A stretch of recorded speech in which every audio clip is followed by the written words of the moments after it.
ఉందంటే మళ్ళీ ఇబ్బంది. ఆ టైం పెట్టుకుందాం, 4-5 గంటలు మీ ఊళ్ళోనే ఉంటాను. ఖచ్చితంగా ప్రతి బజారు వెళ్తాను, ప్రతి బజారు కాలువలు కూడా చూస్తాను. ఒక్క దగ్గర కూడా చెత్త అనేది కనపడకూడదు. మీరు సీరియస్గా తీసుకోండి. నేను ముందే మీకు డేట్ ఇచ్చేస్తాం. ప్రతి ఒక్క స్ట్రీట్ లైట్ బల్బ్ వెలగాలి, స్ట్రీట్ లైట్ పోలు కూడా ఉండకూడదు. అదంతా మీ డిపార్ట్మెంట్ వాళ్ళు పెట్టుకోండి. మీరు అర్థమైందా? పెట్టుకొని చూడండి. ఆ రోజు మొత్తం తిరిగిన తర్వాత ఒక 2 అవర్స్ రెవెన్యూ దాని మీద రివ్యూ చేసుకుందాం. ఆ రోజు ఎంఆర్ఓ మొత్తం వస్తారు. ఆ రోజు కూర్చొని మనం ఎక్కడెక్కడ రెవెన్యూ సమస్యలు ఏమున్నాయో దాని ప్రాబ్లమ్స్ ఏంటో చూద్దాం. ఎందుకంటే ఇవన్నీ ఎప్పటి నుంచో ఇబ్బందులు పడుతున్నారు. దానికి కాసేపు మనం కూడా స్పేర్ చేయాలి. ఒకరోజు మీద పెట్టుకుంటాం, ఒకరోజు ఒంగోలు మండలం మీద అయిపోయిన తర్వాత టౌన్కి వెళ్తాను. ప్రజల్లోకి వెళ్ళాలి. ఎందుకంటే 15 నెలలు అయింది.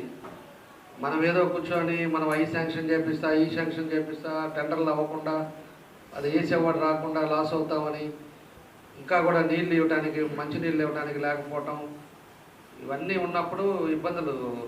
వాళ్ళు ఒక నమ్మకం మీద ఈరోజు మనందరూ కూడా మంచి మెజార్టీతో గెలిపించారు.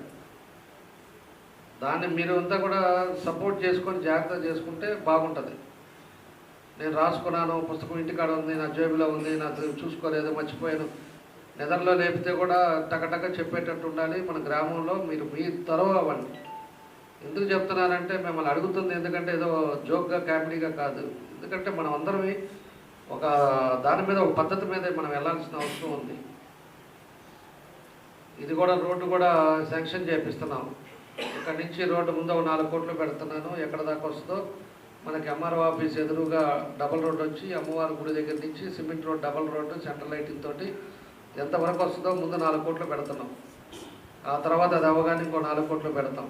అట్లా డబల్ రోడ్డు పూర్తిగా అక్కడ దాకా పల్లిపాలెం బీచ్ దాకా డబల్ రోడ్డు చేస్తాం. దాన్ని స్టెప్ బై స్టెప్ ఒకేసారి 25 కోట్లు అంటే ఇప్పుడు ఉండే పరిస్థితుల్లో రావట్లా. ఆల్రెడీ సీఎం గారు చెప్పారు, దాన్ని ఆ ఫైనాన్స్లో ఆగిపోయి ఉంది. ఆ ఫైనాన్స్ నుంచి రావాలంటే ఇబ్బందులుగా ఉంది. అందుకని అదొకటి మనకు మండలంలో ఇప్పుడు మేజర్ సమస్య. ఇది ఒక రోడ్డు ఉంది. ఆ తర్వాత బక్కెన కెనాల్ మన ఈత ముక్కలతో కూడా అది కూడా పెట్టున్నాం మనం.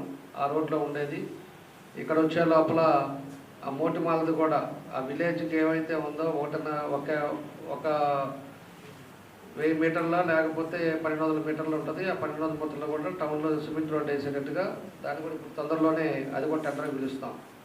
ఈ 2, 3 కంప్లీట్ చేస్తే మనకి ముందు రోడ్స్ కానీ ఇన్ఫ్రాస్ట్రక్చర్ బాగుంటుంది. తర్వాత పంచాయతీలు ఒక 7 పంచాయతీలు కంప్లీట్గా సిమెంట్ రోడ్లు చేసాం దాదాపు.